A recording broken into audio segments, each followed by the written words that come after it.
Welcome to the Reading Rift. I'm Lydia. And I'm Beck. And this week we're interviewing author of What If, M J Hughes. And remember that this is an adult podcast with adult topics and language. And in this episode will be spoiler free for those listening in that haven't read this book yet. So hopefully you can listen to this, learn a lot about MJ's Hughes. Should we call you MJ or MJ Hughes? What should we call you? MJ's fine. Okay, we're gonna call you MJ. MJ's experience in publishing a book, and I'm pretty sure you published multiple books, and you have a new one coming out soonish. So we'll talk about that later. But yeah, so no spoilers for the book, so you can get hyped. You can go read it, and then you can follow along on her social media, which we'll have you talk about later, so that people can connect.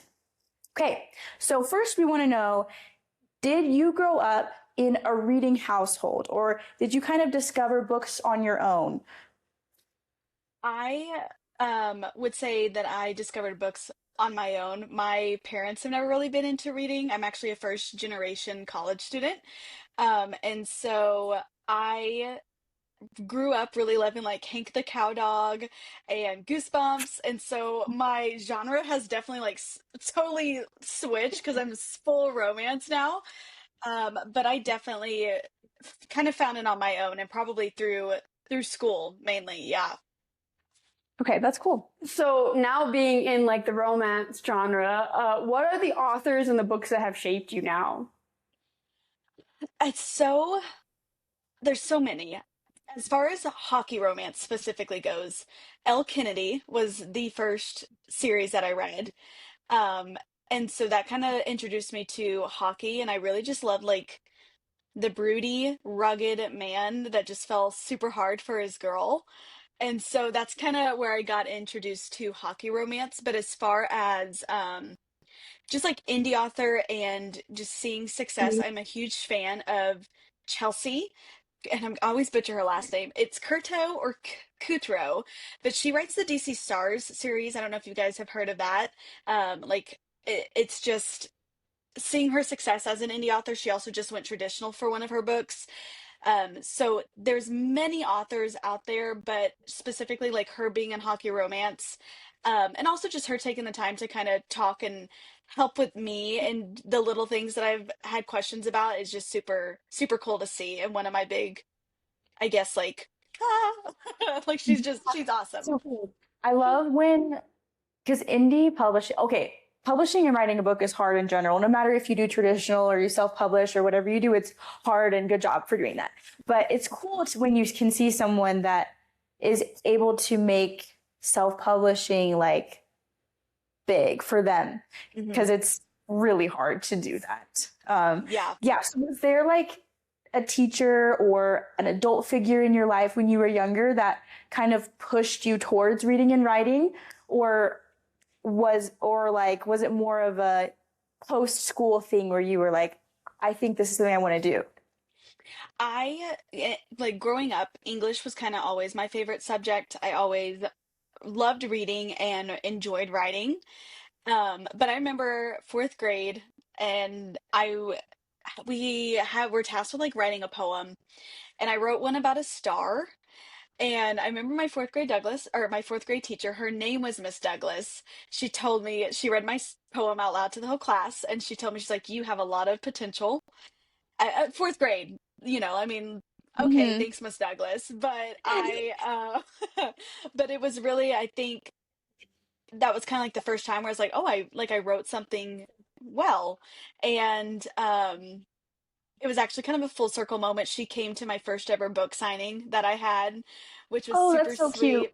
My mom kind of became a uh, investigator. She tracked her down, let her know that I had wrote a book and that I would love for her to be there. So it was really cool to be able to tell her that, words that she kind of told me back in fourth grade stuck with me, and here I am. Wow, That's amazing. Shout out to Miss Douglas. Yeah. So what are like the first stories that you remember writing? It's so funny. My mom keeps everything.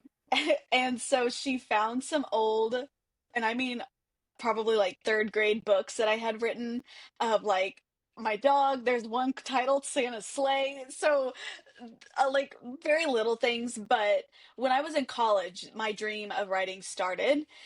And I actually started writing a probably like a romantic thriller. And of course, like college was just, it's crazy. You're trying to graduate, you're trying to figure out what you want to do in life. And so I tabled that, but that was my first idea of like, okay, I want to write, and I started it. And then after that, I went on a whole reading binge, hockey romance, and I was like, okay, I told my husband, I was like, I'm gonna do it. And he's like, well, then you need to do it. And here we are, two It's so years cool. later. When did it for you become, oh, I like writing, to I want to see if I can make this into a career? When I, so when I started first writing in college, it was the Wattpad days. I don't know if you guys do you remember Wattpad? Yeah. Yeah. So I first started publishing on Wattpad, and it was kind of like one of those things where, if it takes off, it takes off, but it was more of just a fun hobby for me. But when I talked with my husband about like wanting to write a hockey romance, I went into it with the idea of wanting to self-publish. And I think I'm glad I did, because I think if I would have went into it as a hobby, I think the outcome might have been a little bit more different. I think that's really good for the like kind of the mindset of it's hard to write a book. Like I've watched my husband finish a couple drafts of several books, Mm. and it's actually so much harder than you think to write a full story from start to finish, even if your first Hmm. draft is like complete garbage. Like it's actually really hard if you don't have that mindset. It's like, oh, I can write a book. Yeah, I do believe anyone can write a book if you have the fortitude and the dedication, because it is not just sit there and And write. on top of that, it's like you write a full book, and we'll ask you questions definitely about this because it's like then you have to edit the books. Right. Yeah. But So did you go ahead? Were you going to say something? Well, I was just gonna say, in terms of like, you mentioned writing, it's just hard. My biggest thing and fear is like the filler of the in between. Like, yeah, I have my outline and these huge moments, but like, how do you make the in between so interesting where readers love it? Like that was a difficult and tricky part when I first started writing.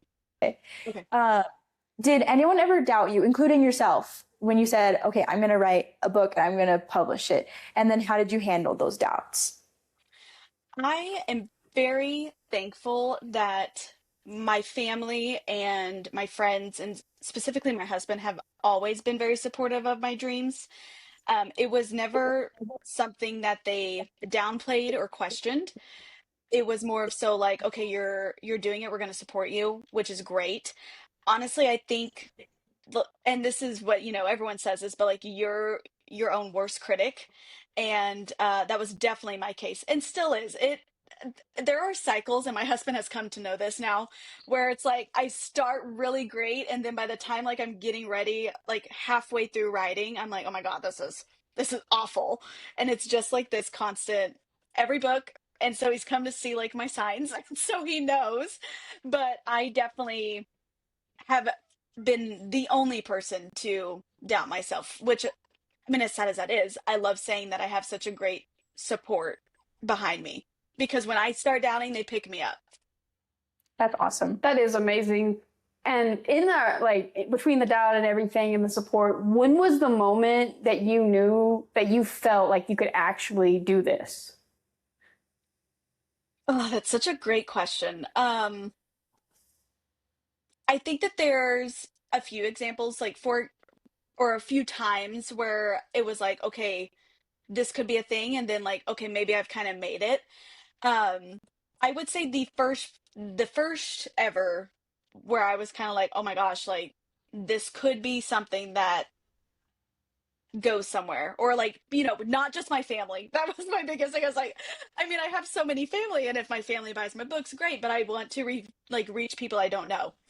And my first signing, I was very lucky enough to join a indie bookstore here. So I'm in the Oklahoma City area, and there is a bookstore named Best of Books, and I got to join them for Romance Bookstore Day. So that in itself was pretty big. Um, it was really cool because people came in, and people I didn't know. So I was like, okay, this is nice. Well, that evening was Lila Sage. She had her book tour, and that was a stop that she made. And I had attended as just an attendee, and the event coordinator saw me and in a room full of people, 100 people or plus, introduced me and told them kind of my story and what I wrote. And I sold out of books that evening just from the community, Wow. like supporting local. And that was my first ever signing. So that was kind of my oh my gosh, like I could do this moment. Um, from that signing, I made Oklahoma's best selling list. I was number 3, ranked right behind Lila Sage. So that was kind of like a this could be a thing. And then just this last year, I would say the part like where it kind of hit me of, okay, it's legit is when I got into Barnes and Noble. I did some Barnes and Noble signings here in Oklahoma, and they carry my books, and so that was a pretty huge accomplishment for me. I always told myself I was like I would love to see my books in Barnes and Noble, and there they are in Tulsa. That's so That is cool. amazing. I think never underestimate local support. That is like, oh, I would love all seeing your own books in Barnes and Noble has got to be like the greatest feeling. It I will say that like starting being an author, I didn't realize how big Oklahoma's writing or even just like bookish community is. But it never fails that even if they don't read, they're just like, I love supporting local and I'll support you. And I don't think they realize how important that is to us. Just because like we pour our heart and souls in this, and just for them to support us, even if they don't read, is absolutely amazing. Yeah, then you'd be like, I'll buy your book. I'm not a reader, but I will give Yes. you $15. Even like someone buying your book, it's like you have that feeling they're not going to read it, but it's like you're okay. Yeah, we actually had an author we interviewed where we bought her book at a local small bookstore. We met her at one of those like things where they had a bunch of romance authors. We went and bought her book. And then we had messaged her and we were like, do you want to be on our podcast? And she was like, I've never actually heard of someone that bought my book at one of these meet and greet things. And then they like had actually read it. Sometimes you go to those things and you buy like 10 books, and then you just Mhm. kind of put them on your shelf. But she was like, you guys actually read it. That's so cool. Aw. But what if, because that's the one that we both read, and that's what we're talking with you, that kind of series today. Was that the first book that you had written?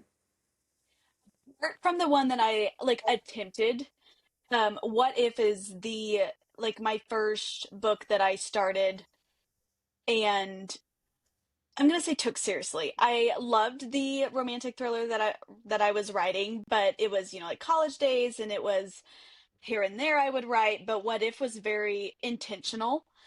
And with that, I would say that it was my first real project where I knew I wanted it to go somewhere, and like I wanted this whole series out of it, and had all these plans for it. And this is where we come back to the editing part. What was the revision process like, and how long did this take you? I started writing January of 2024, and I published in that July. So about, I don't know, what is that, 6-ish months, I believe. Mhm. Um, I will say, like, when you go throughout the series, and this is something that my husband tells me is a great thing, but you can also see me grow as a writer. I look back at my first book and I'm like, oh, I see these things that I could have done differently. But as far as like the editing process, I was very lucky that I had some alpha readers and like beta readers that really helped me with just editing. My cousin, bless her heart, always has to see my like rough draft. She's my like first initial eye gal. She is not afraid to tell me things straight, and I need that sometimes when I'm writing. But I was very much I did the rough draft, and when I write my rough draft, I try to write it like as clean as possible. I am not someone that can be messy. Like I will write out the whole dialogue. Like I can't just write, okay, insert this here and then go back. It's just not how my brain works. And so when I do my rough draft, I do probably about 2 or 3 like full rounds of editing with the other folks that are like looking through my book and helping me. And from there, it's setting it up on all of the like the accounts that you use, Amazon and Ingram and different things like that. Okay. What part of writing a book, so specifically the writing, not yet the publishing and that side, which we're going to talk about next, of the writing was the most challenging for you? I would say it kind of goes back to the filler moments of the like the in between. And I always say that, and then I'm like 4 chapters past where my outline is because it's just kind of flowing out of me. But I think initially it's kind of a fear. Like I want to make sure that it's not just a cookie cutter like this. Like it has to be a flowing, and I want readers to kind of like see and feel like everything that's going on. And so I think for me, initially starting out, it was the dialogue and like trying to make sure that I'm building a story and not just, these two characters. I want it to be like a world that you're seeing. And then it kind of transitioned with this last book. One of the more difficult was outlining. That was kind of a more bigger part this last time. I think part of that is because I had set such high expectations. It's the third book. I want to grow. I want readers to see me grow. And so it was really just kind of outlining, but I had attended a romance convention, learned some helpful skills. And once I started kind of putting some newer things into practice, it really, really helped. Well, that's awesome. So now we are going to get into the publishing. What was the process like to decide between self-publishing versus traditional? When when I initially started, I didn't know anything other than like self-publishing. Part of that is, I mean, I know that there's traditionals. I didn't even consider traditional for What If, just because I had some bookish community members who were self-published and kind of really helped me on that path. I don't, I mean, it is everyone's dream, or typically, to go traditional. I know that there's very like different, like there's gray and white areas or black and white areas of that. Um, I am very thankful for my indie author journey just because I've learned a lot. I've met a lot of people in the community, which is amazing.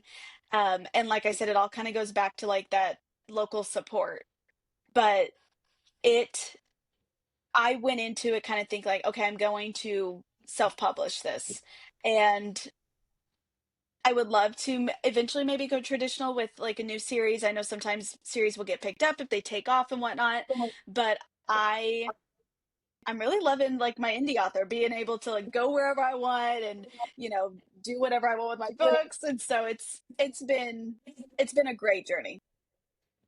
That's good to hear. We're kind of, because my husband's a writer, she's a writer, and they both have books that they're getting close to publishing. So now we're in that stage of like, are we going to dive all in on the self-publishing, all those things that go into that, or are we going to try the querying and the agent, all that stuff? So what misconceptions did you have about publishing before you started? So you're writing a book, you're like, I'm going to self-publish it. What misconceptions did you have before you started? I didn't even know much about the traditional side. I always wonder like would it have been different if I knew a little bit more in the world of like querying and different things like that. Um, I think my biggest misconception specifically about self-publishing was that okay, I'm going to write my book and then I'm good. Like my book will be out there. I did not expect for the countless hours of advertising. Like, yes, you wrote your book, but now you have to put it out there. And I think that's something that, with like self-publishing, traditional publishing, like you're doing it all. You don't have a publisher company getting your books into bookstores or getting you book signings. And so I think that was probably one of the more things that I necessarily just didn't expect was all of the advertising and the communication that you need to do, which I wouldn't, of course, trade it for the world, but it is very, I gotta set like schedules on my calendar of like, okay, I need to do this. And um, every Sunday, I'm like, okay, let me plan out my social media for the week. And so I would say that that was probably the one thing that I didn't expect. Yeah, it's like, oh, I'm an author. but that means I'm also a like cover designer. I'm a like a project manager. I'm a marketing specialist. Like you wear all these hats. And I feel like you kind of have to do those things when you're traditionally published too, but there's a lot more weight on it. There's no help. It's like you have to figure it out. There's no guidance with what to do. That's Yeah. kind of the scary part, I think, for most self-published authors is because you could have the best book. But if you can't figure out how to break those algorithms or to get it into the hands of different people, it's not going to work. And that's so frustrating because it's not Hmm. just about the writing and is it a good story? It's also about, like, can you play the game? And the Yeah. game is hard. It's like, can you be a salesperson now too? It's like, what? Yeah. I'm um, and I know you mentioned like how you kind of edited with and you had a group of people and you had people helping you read it and all. But when it came to publishing the book, how did you get it edited to have a published copy? Yeah. So, again, I really think it goes back to community. Like I talked with some authors that I have found on social media. Social media is great and it also can like be your worst nightmare. But thankfully, I found some people that were willing to just kind of tell me like what they did, what they recommend. And so, as far as like once your book is ready to go, it's kind of okay, well, what next? And with that, there's free formatting sites, there's formatting platforms that you can pay for. Um, and I am very, I mean, honestly, I am so lucky because my best friend does my cover art. And so it's kind of a cool thing because we've started this process together and we've grown together. She's done all three of my book covers. And so, as far as like finding your covers and formatting, there are just so many different options out there. And it can be so overwhelming because you're like, okay, well, I want to make sure that, who I'm using does a great job, or it's definitely a daunting and overwhelming experience when it comes to like formatting and actually like creating the book. But I will say that like utilizing Amazon KDP, because that's where I initially published and still am, but it is so user friendly once you have your book formatted and it's not a cost to you. Of course, they take like their percentage, but it's a kind of way for you to get your books out there. And it was just very, for my first book, it was super smooth of just like learning the different formatting. And my best friend and I, we had to continuously play with the cover just to get the sizing right. Thank God she's still my best friend. But because we went through it. But it was yeah, there's just like so many little things I guess that you don't really realize. Like, where do I go to format? How do I get a cover designer? How do I go Amazon KDP to Ingram Spark? And there's just a lot of different things out there. I will say that I think the traditional publishing world is so secret. It's like, we're not going to tell you all these things. But I really think like indie authors are so like they're not gatekeeping. At least the ones that we've talked to have all been really helpful and kind Hmm. and they're like, this is how I did it, or like, don't do this because I learned this. And I love the openness kind of the social media side of indie authors is all of them have been so welcoming and insightful to us. They're like, they're not looking at you as competition. They're like, Yeah. oh yeah, let me give you the information because I struggled and I don't want you to Hmm. struggle. Because I have a novella that I think about self-publishing, and it's like I didn't know what KDP was 2 months ago. I didn't know what Ingram Spark was Yeah, it's like, either. and all these indie authors are just like, here's all of the information ever, and it's like, oh, thank you, that's Yeah. great. But this is a great follow-up question to that. But what was the most challenging part of being an indie author? I would honestly say, that's such a great question because I think it probably varies on days. I would say probably like the hardest, just in the sense of like getting your work out there, is finding people like outside of your area. Again, Oklahoma's great at supporting local, but also like, oversaturation is a thing. Like you can only do so many signings of the same book in one place and meet new people.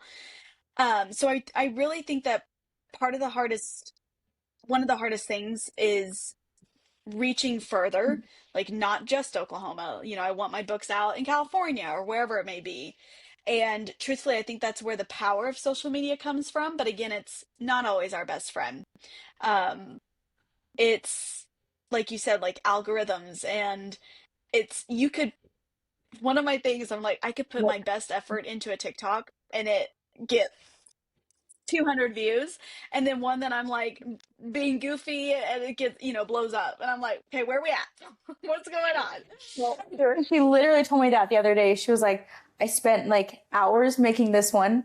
I got like 12 views. And then this one, I just like randomly filmed it and I got like so many views. And I'm like, yeah. It's not even, I sympathize so much with the TikTok algorithm because I put hours into one, and one, I was sitting on my couch, I said something into the camera, and 500,000 views later, I was like, okay, TikTok, I give up.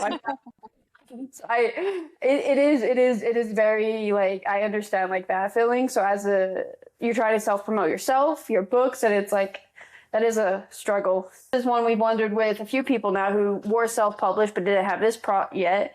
How do you get an audiobook as an indie author?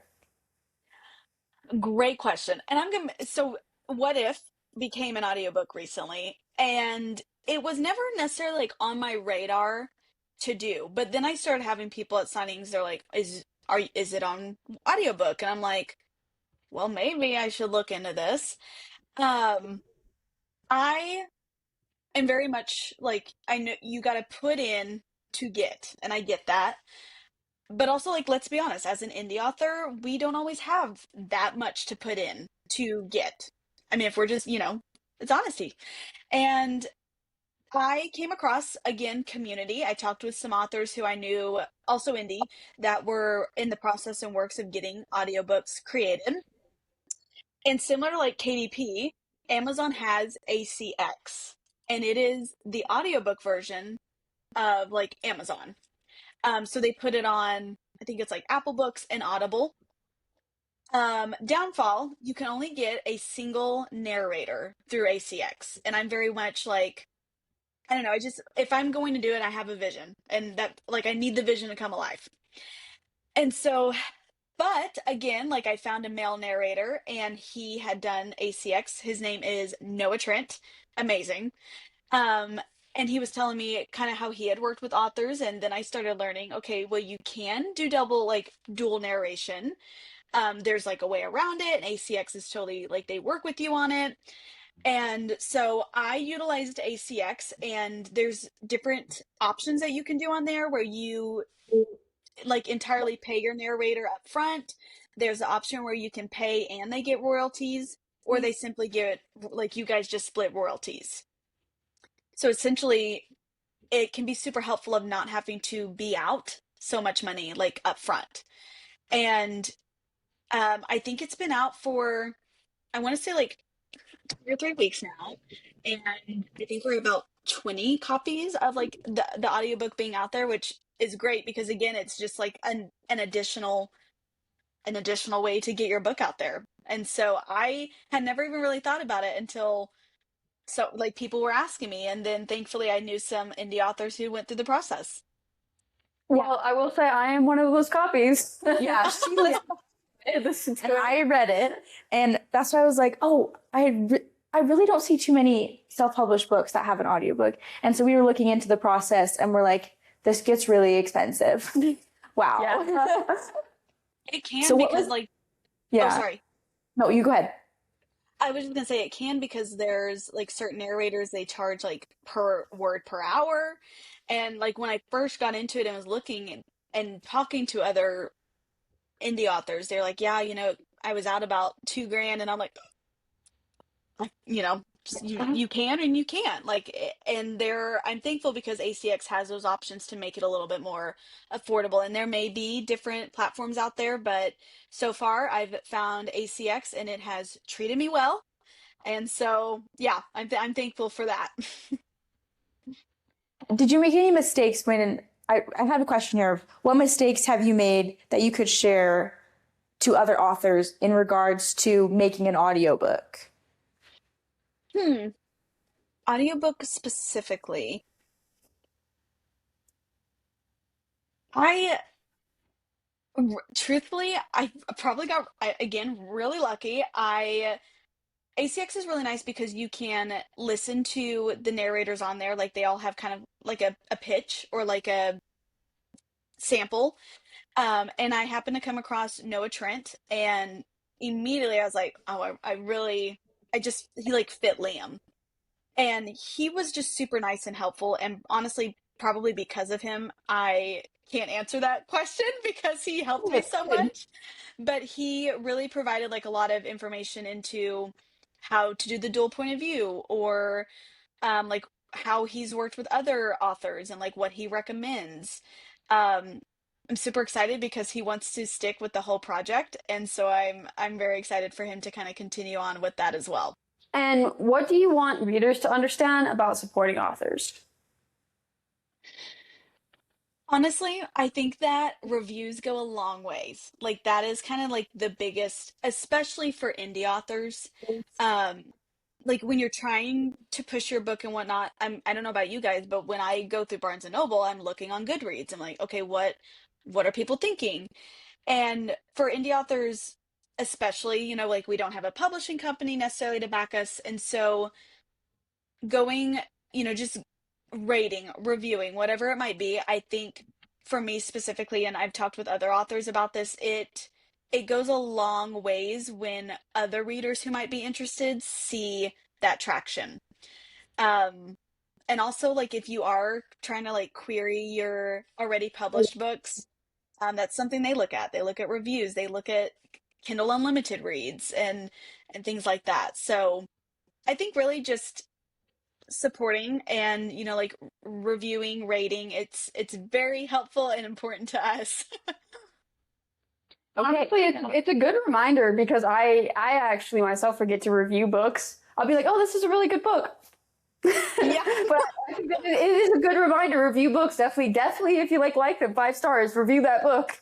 Yeah, I'm trying to do better at that this year of like tracking in my Goodreads so that way I can know that I leave reviews because we're trying to read more indie author books this year. And so I'm like, don't forget to leave the review. So I need to remind myself to leave the review after this episode. So we want to It's move in. so easy because like I know like Yeah. you're reading and you're like, okay, I'm done, especially physical copies because you don't have like that Kindle reminder where it's like, leave a review, what did you think? So it's so easy to forget. I I mean, I read so many books too, and I'm like, okay, did I go back and review it? Like, I gotta double check. Um, it's just, again, it's one of those things where I think it goes a long way for authors when you see those reviews, and also, I mean, it just makes you feel good. Now we're going to get into talking about what if. First question is, what is your elevator pitch for what if? Mm, great question, and I've had, thankfully, um, so much practice on this, and I really like at first I started like really long, and I'm like, okay, I gotta. I'm like looking at people like, come on. So I've got it down, but basically, what if is a friends to lovers, he falls first, second chance slow burn about Liam and Clara. Liam has always been head over heels for his best friend, and she has no idea. But after a huge fallout, they are forced back together again, and a lot of those like unresolved secret feelings are still at play. The next one, if readers enjoy these 3 books, they will enjoy your book. Mm. Okay, let's see here. I would definitely go off of like Friends to Lovers. I'm thinking, of course, the Deal by Elle Kennedy, Off Campus, hockey romance. Because I think that they are like Friends to Lovers in that aspect. Oh gosh, that's such a loaded question because I read so many romances and I'm like, oh my God, let me cipher through. Um, Really the one that comes to mind is The Deal because Friends to Lovers, and I'm trying to think what other like Friends to Lovers have I read because I read too many. That is like that is the one that comes to mind that I can think of off the bat. When I looked at that question, I had answered it for all 3 books and not 3 for what if. So I'm gonna stick with the deal because it's the whole Okay. like friends to lovers vibe. What emotional experience do you want readers to walk away with when they read a book written by MJ Hughes? Specifically for What If, when I wrote that, I knew I was kind of taking a risk doing the whole like miscommunication trope plus slow burn. People were like, "Come on, MJ, get it together." But when I went into it, I was like, I want it to be somewhat realistic in the sense of like these are sophomore college students that we're talking about that are best friends that are terrified to say their feelings. And I think that's a very probably realistic college experience for some.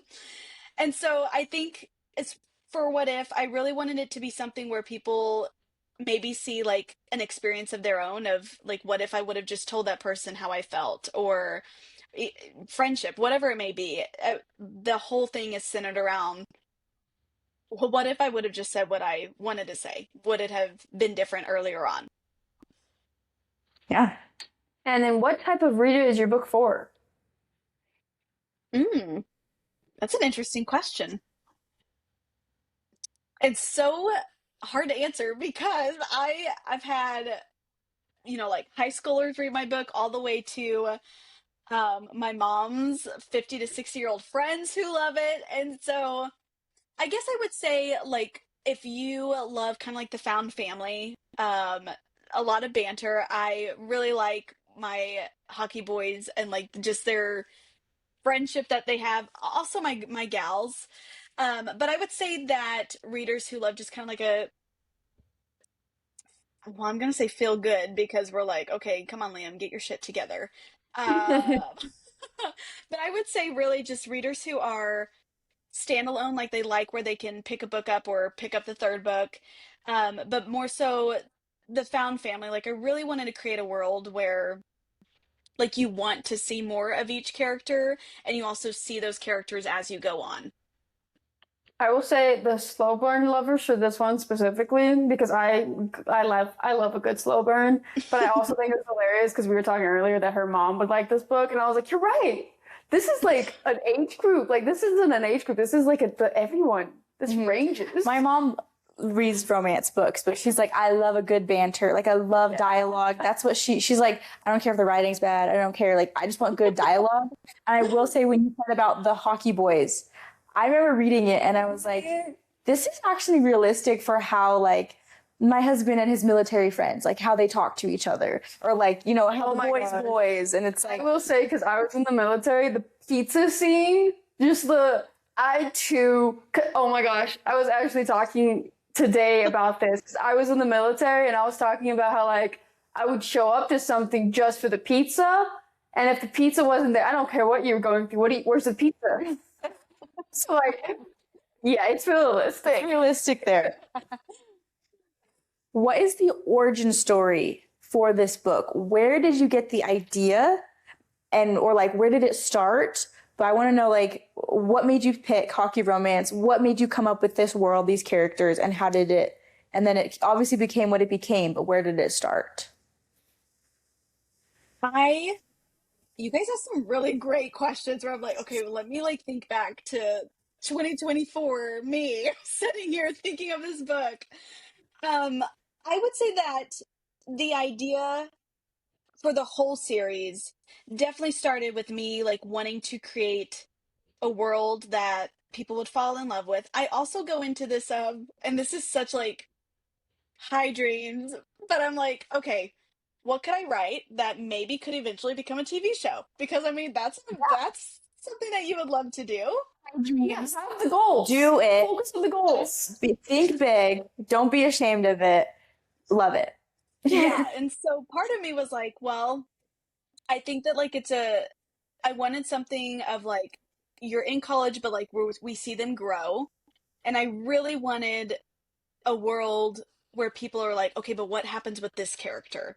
And so that is where like a River Road series came. I wanted the friendship, the banter. That was a big thing that I loved, just seeing them grow. From there, I I went by tropes. I was like, okay, I know I want friends to lovers, brother's best friend. dating coach, and to be announced on the last one.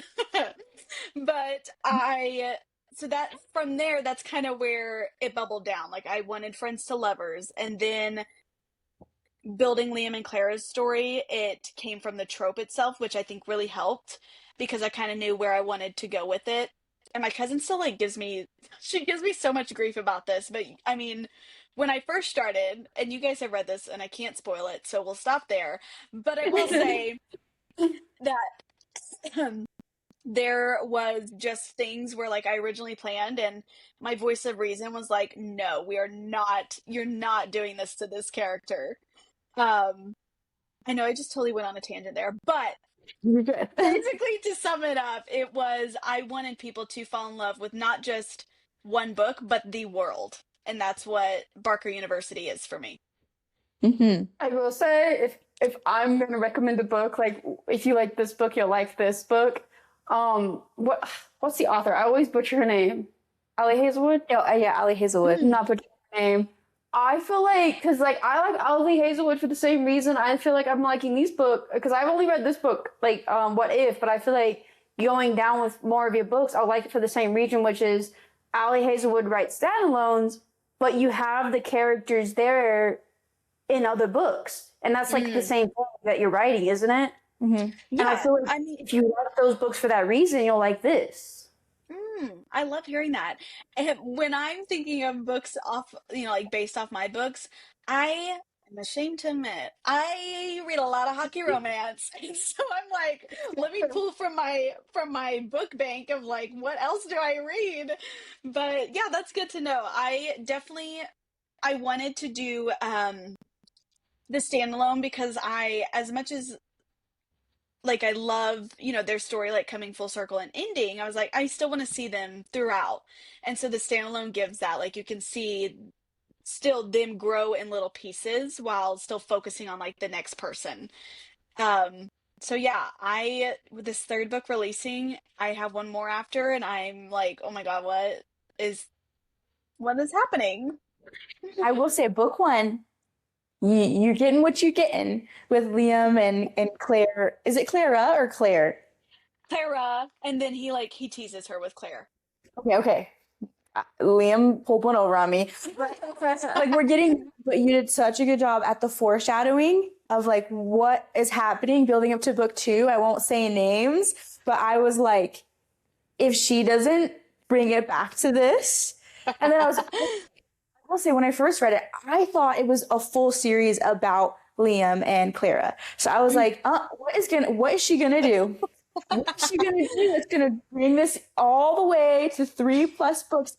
And then I got like 97% done. I was like, oh wait, this is fantastic. No, she was stressing me out. She still thought it was like about them, and she's gonna get injured. He's gonna like, oh my gosh, girl, calm down. So I'm excited to read book two. But okay, so Beck and I, this was our first hockey romance that we've ever read. Okay, hockey romance virgins. Last year, I had set a goal where I was like, I want to read a hockey romance. And then I had connected with you on social media and I was like, yes, I found one. And so we read your book. We don't know anything about hockey romance. So we want to play a little game called Hockey Romance. Does it fit? And Beck hates the name because she's like, it's very... No, it's because the way Lydia presented it to me was like, oh, we're going to play a game. Does it fit? I'm like, what kind of game is this? It is an adult podcast, but no. Not that kind of game. Okay, so does it fit? You're the hockey romance pro. We're the hockey romance virgins. Okay, we're going to list a trope, and you're going to tell us, would this trope make a good hockey romance book? Okay? Some of these are wild. Okay. And these are like some wild ones. There's some... Anyway, so first one, love triangle. Does it fit? Yes, so I want to like preface these questions of it may fit, just not for me. Like I don't know if I would write it. I like love triangles. They hurt. Oh, that's so painful. But okay, ruined me for life. That's all I gotta say. Okay, next trope. Third act breakup, either for miscommunication or a legit reason.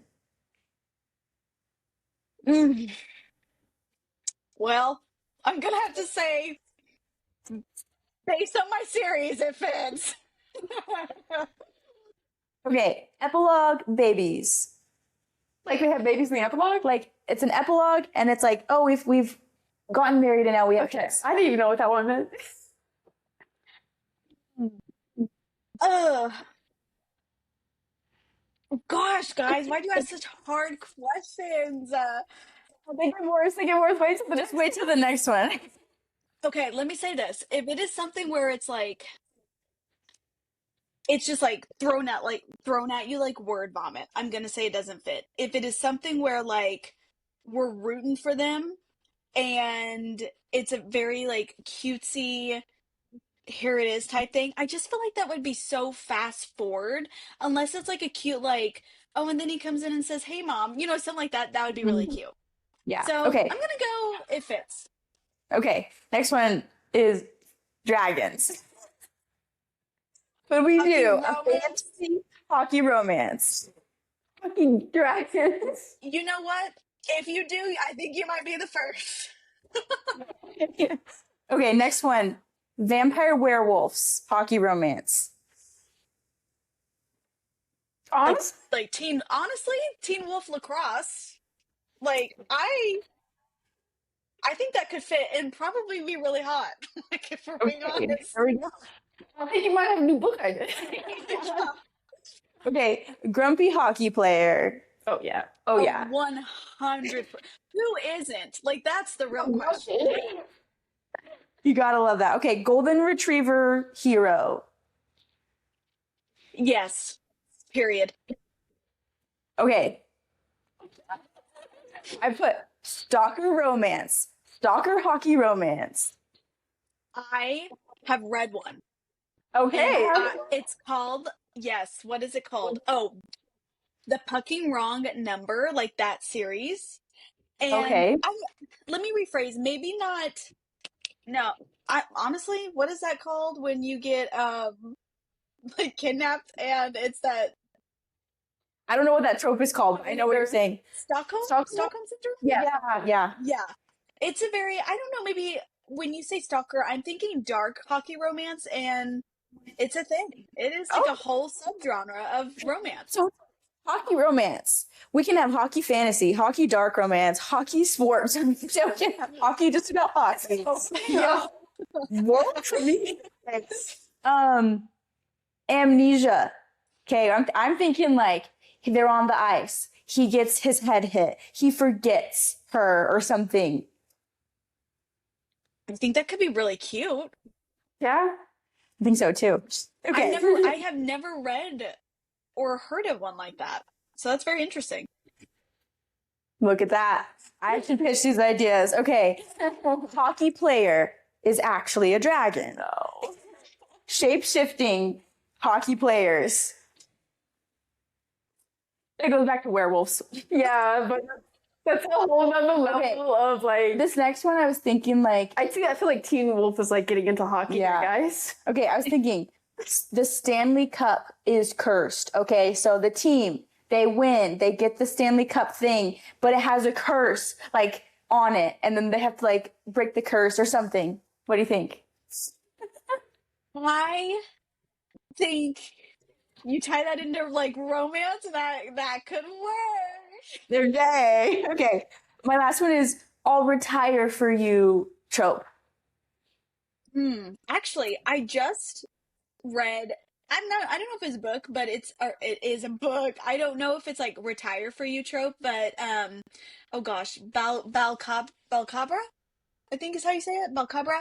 I just read like their latest Revolve book, and it's kind of similar to that in the sense of like he's a hockey player, but she needs help with figure skating, so he switches over. And I kind of thought that was cute. So I think if it's done in the sense of like not a controlling way, like forcing you, I think definitely it's a fit. I'll step down from my career so that you can focus on your career, or like, yeah. It could be really bad, or it could be good. Okay, so Retire for you in a hockey way makes it feel like a rodeo, it's a too dangerous sport. And like while I think hockey's dangerous, I don't think it's 8 seconds thrown off a bull, concussion, and die. oh no, it's dangerous. They literally, I've seen one hockey game in my life. there was like 10 fights that broke out. I know. Like, fist Okay. fights. Yeah. My mom religiously watches hockey, and like she called me up one day, like we just got like sliced open. I'm like, what? Yeah. Okay. So our guru here, tell us, what is it that is blowing up the internet about hockey romance? What is it? First heated rivalry. We're not talking about that. What's that is blown up? But like, what are we missing? Like, what have I been missing with this hockey romance that everyone else has known about? Honestly, like when I first read it and what hooked me, it really, I think, is like it's such a intense sport. And I think seeing such an intense sport and then having such a rugged, I don't date, or things like that, and then seeing him fall like head first and like just like head over heels and first. I think there's just something about like the rugged hockey player being this swoony golden retriever. And Mm-hmm. I think that that's like just a big, I think that's just a big thing for me. Is this a fantasy dark shadow daddy, but in contemporary romance? Yeah, he's like I think we just had our he's answer. like a broody shadow daddy, but he's a broody hockey player. No magic besides his smolder. Because the follow-up question here is, what is it about hockey romance that is so much more appealing than football romance? And football romance fails to capture. Honestly, so funny story. My husband played football in high school. And so when I told him I was writing a hockey romance, he was very confused. He was like, "Where is this coming from?" Um, I have read some football romances and I like them. I honestly, I don't I'm just like thinking like why do I like hockey romance more than football? And it just boils down to like hockey players in books have this just I don't know, personality of like douche canoes most of the time, you know what I mean? Like they're just like messing around, and I mean so does some football players, but it's just something about those hip thrusts when they're doing their stretching on the ice. And I'm like, I don't know, honestly. You I love players. some yeah, I love some football romance, but I've just really fallen in love with like the hockey universe. What does every hockey romance need? Oh, that's such a great question. I think, and something that I really try to do in my books is balance hockey and the romance. And I've had like a lot of people who, when I'm telling them about my book, they're like, well, how heavy is it on hockey? Like, do I have to understand hockey? And so I think, other than having like your rugged hockey hot players that you can envision and like see this world, I think having like a fair line of hockey and then the romance, and for those readers who maybe don't know hockey, being a little like descriptive without overselling like what it is that you're talking about. Yeah, I would say that you did that well because I know nothing about hockey except that it's violent. And so, It's so funny to me because reading this book and this entire like the conversation we're having, I'm starting to realize that I actually know a lot about hockey. And I didn't think Lydia and I did not have the conversation about my knowledge of hockey and her lack of knowledge of hockey. yeah. Like, I actually know a lot about hockey. I did not think to inform you that I knew a lot about hockey. I want to go to a hockey game now so I can like be fully immersed, you know? I actually Yeah. do love hockey. My mom is an avid hockey watcher, and she lives in Montana, if that says anything. Yeah. So, really close to home hockey watcher. Okay. I want to talk a little bit about relationships. Your book has a lot of complicated relationships in it. And first, we want to talk about girl relationships, like with your girlfriends, your BFFs. Why are girl friendships so difficult to find and maintain? But when you can find that core, girlfriend group, it can be super meaningful. Hmm.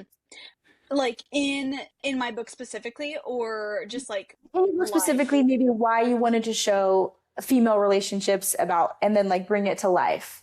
Yeah. I when I wrote the book, I knew the standalone series centers around like the hockey boys and them going through college. But I also knew, like, okay, well, each one's gonna have their romance, but I wanted them to, like, I wanted the girls to have, the girls have cheer, and I wanted them to also, like, to show not just all the pieces of, like, the banter with the guys, but also, like, that with the girls. Um, just because, I mean, if we're, like, relating it to, like, relationships and whatnot, oftentimes it's very easy to just, like, get sucked in and you're all in. But also, like, having that support system, and I wanted that for my girls in the book. And relating it to life, I have always kind of had, like, a very close-knit small circle. But it's that circle where I know they're there when I need it, and I wanted that for my girls of BU as well. I think you did that. I think there was times in the book where someone would nudge somebody closer to a certain somebody else, and I was like, "Girls, these are girls. They're like, girls." I remember when I was before I was dating my husband. I remember my friends being like, "He's in love with you," and I'm like, "What?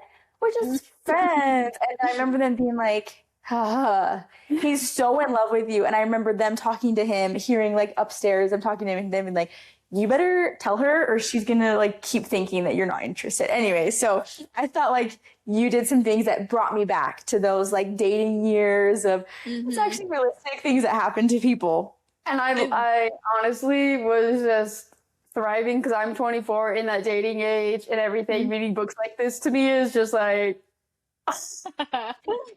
I will I will say that my with this third book coming out, I love the girls' relationship in this third one, specifically with like what's going on with the main character. And there's just a lot of like very like although it's not the whole book of seeing them together, there's those moments where there's no question that like they're there. You know what I mean? Very Yeah, I cute. love that. oh, I'm so stoked for that.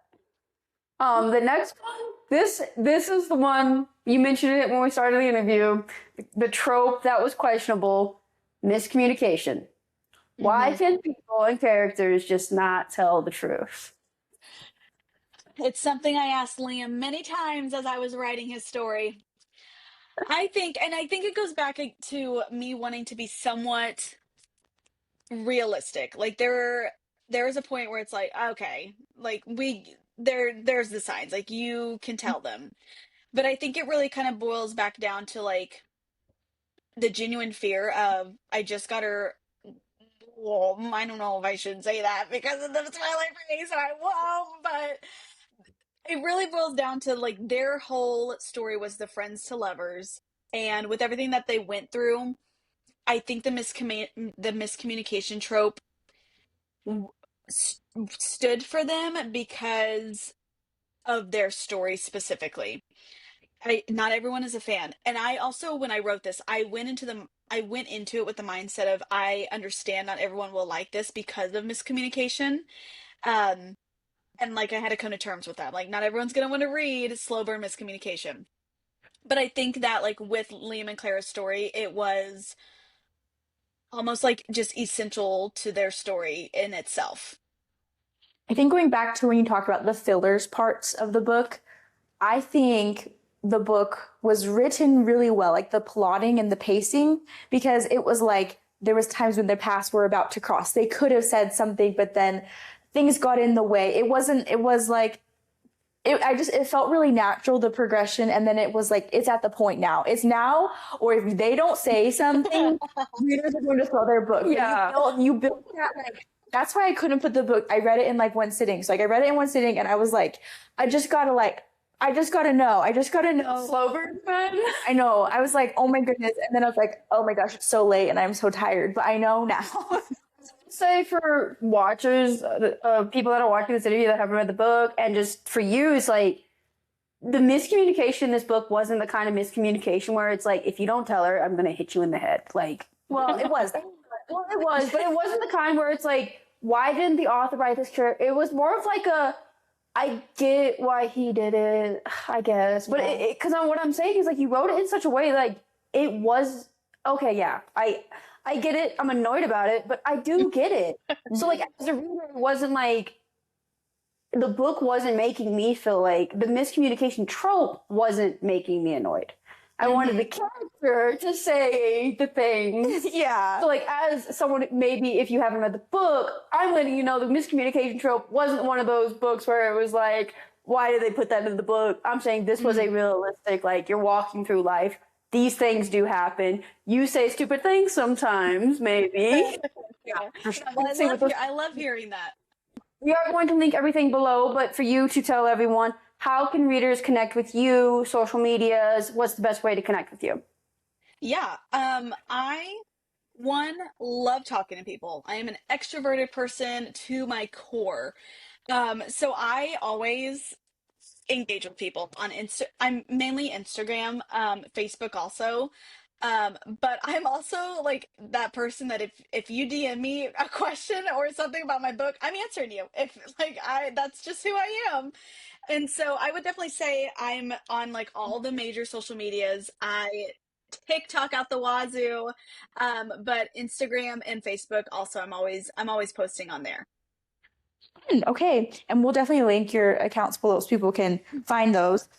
Okay. What other books have you written and what books do you have planned that you can share with us? Yeah, so in a River Road series, um, two books, What If has been published, and then What Now? And that one is like a brother's best friend forbidden romance. And then February 21st, which will literally be here next month, my third book comes out, and it's called What Next? And it is a friends to lovers slow burn. But I'm telling you guys, the slow burn is it's burning. And very like very tension filled, very different slow burn from What If in the sense of I think you'll enjoy it a little bit more if you're not like a fan of slow burn. This one's a little bit more like type thing. Um, it is very like hockey hotshot playboy goalie with his best friend who struggles with self-confidence, and they enter an arrangement where he is teaching her everything there is to know, and when things turn personal, lines are crossed and what's real versus what's fake kind of gets blurred. I'm already here So for it. Say less. That sounds so good. Okay. Now, wait, you said it comes out February 21st? yes, it'll come out the 21st. And so I'm super excited for that. And also, like, through all of my social medias, I have some really big pre-order incentives going on right now. So if you do pre-order, all of them come with a emailed bonus epilogue, which I will say gives a very big hint into book 4, because yes, there is one more of the series. Okay. One question. No spoilers, but are all the players in the series introduced in book 1, or are there new people that get introduced throughout the series? I will say in this third book, there is like a few side characters on the team that are introduced, but not necessarily of importance to like a River Road story, but just like in passing, they're mentioned type thing. Okay. So I believe that like in the first book, there is at least like a brief exchange with all of the characters that are in the story. That's And then I just wanted to ask, is there anything else besides the pre-orders for, are you doing anything for the book coming out? Or is the pre-orders Yeah. the to support that?